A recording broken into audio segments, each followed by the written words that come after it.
Hello hi friends, నేను మీ సత్యాని. ఈరోజు నేను మీకోసం ఎంతో టేస్టీగా ఉండే మటన్ కర్రీ ఎలా చేయాలో నేను మీకు చూపిస్తున్నాను. లేట్ చేయకుండా వీడియోలోకి వెళ్ళిపోదామా? ముందుగా స్టవ్ వెలిగించుకుని కడాయి పెట్టుకోవాలి. కడాయి పెట్టుకున్నాక ఆయిల్ వేసుకోవాలి. ఆయిల్ వేసుకున్నాక బిర్యానీ ఆకు, లాలిక్కాయ, లవంగం మొగ్గ, దాల్చిన చెక్క 3 వేసుకుని ఫ్రై చేసుకోవాలి. ఫ్రై అయ్యాక ఉల్లిపాయలు, పచ్చిమిర్చి, కరివేపాకు 3 వేసి బాగా కలుపుకోవాలి.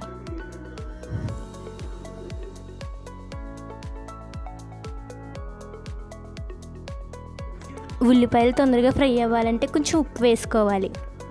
ఉప్పు వేసుకుని బాగా కలుపుకోవాలి.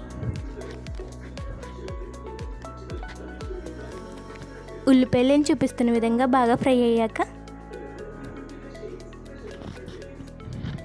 ఇందులో మటన్ వేసుకోవాలి. మటన్ వేసుకుని బాగా కలుపుకోవాలి. Mixing mixing mixing mixing mixing mixing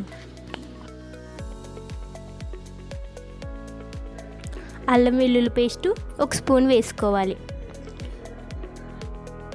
వేసుకుని బాగా కలపాలి.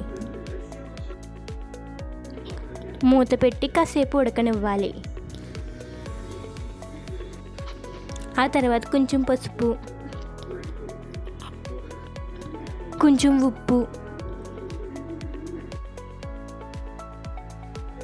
కొంచెం కారం వేసుకోవాలి.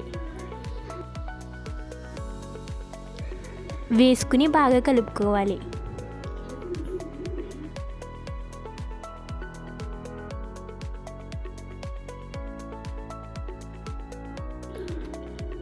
వన్ స్పూన్ హోమ్ మేడ్ ధనియాల పొడి వేసుకోవాలి.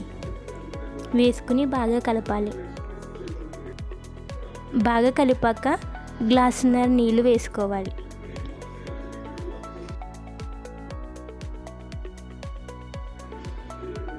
మూత పెట్టుకోవాలి. కొంచెం కొత్తిమీర వేసుకుని బాగా ఉడకనివ్వాలి. అంతే ఫ్రెండ్స్, ఎంతో సింపుల్గా ఎంతో టేస్టీగా ఉండే మటన్ కర్రీ రెడీ. ఒకసారి మీరు కూడా తప్పకుండా ట్రై చేయండి ఫ్రెండ్స్. మీకు నా వీడియో నచ్చినట్టయితే లైక్ చేయండి, షేర్ చేయండి, సబ్స్క్రైబ్ చేసుకోండి. Do follow for more videos. Thank you friends.